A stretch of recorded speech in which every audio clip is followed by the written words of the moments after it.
Telugu cinema ఖ్యాతిని ప్రపంచానికి చాటి చెప్పిన కళాత్మక దృశ్య కావ్యం శంకరాభరణం. 1980 ఫిబ్రవరి 2న ఈ సినిమా ప్రేక్షకుల ముందుకొచ్చింది.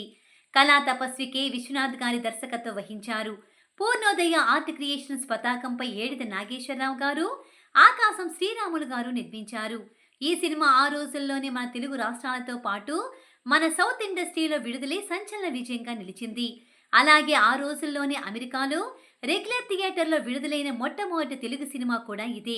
అదేవిధంగా అమెరికాతో పాటు ప్రపంచంలో ఉన్న ఎన్నో దేశాల్లో విడుదలై తెలుగు సినిమా సత్తా ఏంటో చూపించింది ఈ సినిమా. ఆ రోజుల్లో ఎవ్వరి నోట విన్నా శంకరాభరణం గురించి ప్రస్తావన వచ్చేది. శాస్త్రీయ సంగీతానికి ఆరాధన కరువైన రోజుల్లో విడుదలైన ఈ సినిమా ఎంతో మందికి ఆ సంగీతంపై ఆసక్తి పెరిగేలా చేసింది. ఈ సినిమా విడుదలైన తరువాత ఎంతో మంది శాస్త్రీయ సంగీతం నేర్చుకోవడం మొదలుపెట్టారు.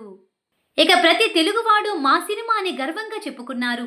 ఇక ఈ సినిమాకు వచ్చిన అవార్డుల విషయానికొస్తే జాతీయ అవార్డుల్లో కళాత్మక విలువలు, వినోదాత్మకంతో కూడిన జనరంజక చిత్రంగా స్వర్ణకమలం అందుకుంది. తెలుగులో స్వర్ణకమలం అందుకున్న తొలి తెలుగు సినిమా కూడా ఇది.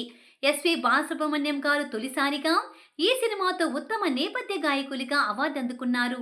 అలాగే ఉత్తమ గాయనిగా వాణి జయరాం గారు, ఉత్తమ సంగీత దర్శకులుగా కెవి మహదేవన్ గారు అవార్డులు అందుకున్నారు. బెసన్ ఖాన్ ఇంటర్నేషనల్ ఫిలిం ఫెస్టివల్లో ఉత్తమ చిత్రంగా అంతర్జాతీయ అవార్డు అందుకుంది. అలాగే 8 నంది అవార్డులు గెలుచుకుంది. ఇక దేశంలోని అనేక సాంస్కృతిక సంస్థలు ఈ చిత్ర బృందాన్ని అవార్డులు, సన్మానాలతో ముంచెత్తాయి. ఇక శంకరాభరణం సినిమాపై చాగంటి కోటేశ్వరరావు గారు 3 రోజుల ప్రవచనాలు కూడా నిర్వహించారు. అలా ఓ చిత్రంపై ప్రవచనం నిర్వహించడం అదే మొదటిసారి. ఈ చిత్రానికి పనిచేసిన ప్రతి ఒక్కరికి ఒక ప్రత్యేక గౌరవాన్ని తీసుకొచ్చింది శంకరాభరణం.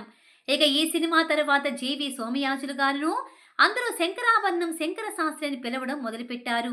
అలాగే వ్యాంప్ పాత్రలు ఎక్కువగా చేసే మంజు భార్గవి గారు చాలా పవిత్రమైన తులసి పాత్రలో లీనమైపోయింది. ప్రముఖ హాస్య నటులు అల్లు రామలింగయ్య గారు ఓ కీలక పాత్ర పోషించారు. ఈ చిత్ర పాటలు ఇప్పటికీ భాషతో సంబంధం లేకుండా అందరూ పాడుతూనే ఉంటారు. ఈ చిత్ర నిర్మాత ఏడిద నాగేశ్వరరావు గారు తాను చెన్నై, హైదరాబాద్లో నిర్మించిన ఇళ్లను శంకరాభరణం అనే పేరు పెట్టుకున్నారు. 40 సంవత్సరాలు దాటుతున్నా ఇంకా ఈ సినిమా ప్రపంచ సినిమా ప్రేక్షకులను అలరిస్తూనే ఉంది.